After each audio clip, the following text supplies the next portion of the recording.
Hey everyone, welcome back, and let's write some more Leetcode today. So today let's solve same tree. So I'm going to upload this on a Friday, so today we're going to be doing an easy-ish problem. So we're given the root of two binary trees, P and Q. We need to write a function to check if they are the exact same tree or not.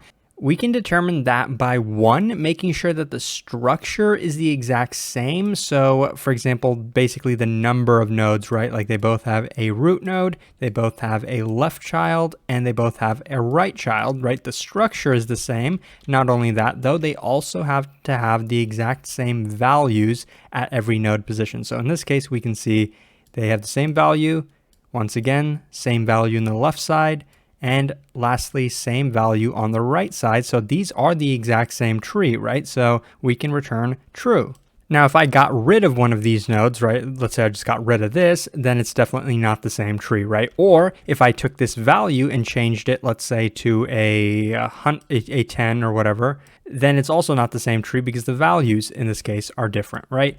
The main thing to notice with this problem is it lends itself very well to recursion, and we know that there's a pretty convenient recursive way to traverse trees, and that's depth first search. We're going to be using that recursive function to solve this problem. So remember, we're trying to check if these are the same tree, right? So that's a big problem. We're comparing the big trees. Can we break that down recursively? Well, first thing to intuitively check is we really just need to check the root nodes, right? Are these the same? That's the first thing to check. Are the root nodes the same? If they are, we're going to continue the function. Now, if they were different, for example, maybe this had a different value if it was true, we immediately return false, right? If even a single node doesn't match, we can return false. Nothing more is needed. Now, if they do match, right, these are equal, great. Now, this is the recursive part. We don't have to consider this node anymore, and we don't have to consider this node anymore. And now we have changed the problem. Now we actually have two trees left. We have one left subtree, right? These are the left subtrees. And we also have two right subtrees. So this is the right subtree of the first tree, and this is the second right subtree. So now the problem is changed. Now we're checking, are these two trees the exact same?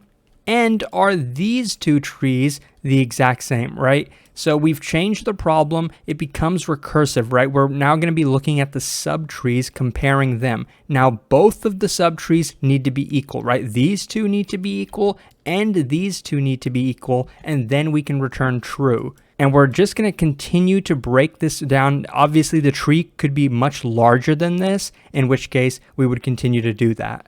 Now, let's not consider this example anymore. We know with recursive functions, the main thing to consider is the base case. So what are a couple base cases? Well, what if we had two null nodes, right? They're both empty. What are we going to return then? Is this the same tree or is this not the same tree? Well, they're both empty, right? So that's technically the same tree. In this base case, we return true. What if the left tree is null, but maybe the right tree has a single node in it? Now, this is obviously going to be false, right? These are not the same tree. And the exact same thing could be true. We could have a null in the right tree and a real node in the left tree, and that would also be false. Now, the case where both nodes are non-null, then we're going to be looking at the values. Obviously, if the values are the same, that's true, right? That we're going to be returning true. They're the same tree. If the values are different, we're going to be returning false. So these are basically all of the base cases that I went over, and the code is just basically going to be implementing exactly what we just showed right now. So let's jump into that. Oh, and last but not least, the time complexity of this. So the time complexity is overall going to be basically the size of both trees added together. So the size of P plus Q, because worst case, we would have to iterate through every single node in both trees. So that's basically the overall time complexity. So, like I said, this is going to be a recursive function. Since we already went through most of the base cases, this is going to be pretty easy peasy. So if you know depth first search already, we know the base case is important. So if the first tree is empty, and if the second tree is empty, so if P and Q are empty, then what are we going to do? We're going to return true because they're both empty trees. Empty trees are technically equal.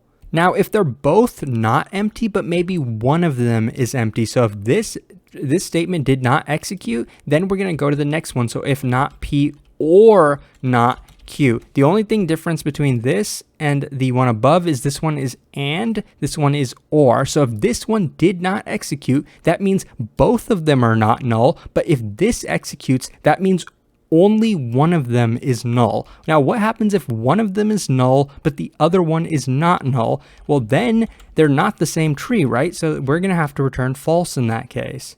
And we had one more base case, right? So let's say if neither of these statements executes, that means that both of the trees are non-empty. So now we can actually look at the values. So if p.val is not equal to q.val, what does that tell us? That tells us that the values are not the same, so the trees are not the same. So we can return false in this case.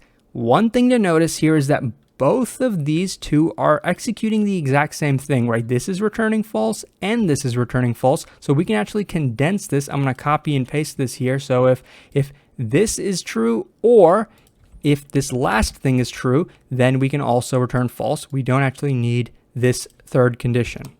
So if this statement does not execute, that means that both of the nodes P and Q are non-empty, right? And the values are actually the same because if this does not execute. So then what are we going to do over here? Now we're going to do the recursive step. We're going to call is same tree on the left and right subtree. So if P, we're going to call it on P left and Q left, and we're going to call it on P right and Q right. And what do we want to know when we're comparing the left tree and the right trees? What do we want to know? We want to know that both of the left subtrees and the right subtrees are equal. So we want this to be true and we want this to return true as well. So we're going to take these two the return values of these two function calls, and we're going to AND them together. And if the AND is true, we're going to return true. If the AND is false, we're going to end up returning false. And this is the recursive step. This is the only thing that we have to return. This is the entire function. So this is a pretty good problem to practice your tree traversals, your depth first search practicing. So I think it's a pretty good problem. And I hope that this was helpful. I hope you do understand the edge cases and how we simplified the code. If it was, please like and subscribe. It supports the channel a lot, and I'll hopefully see you pretty soon. Thank you so much for watching.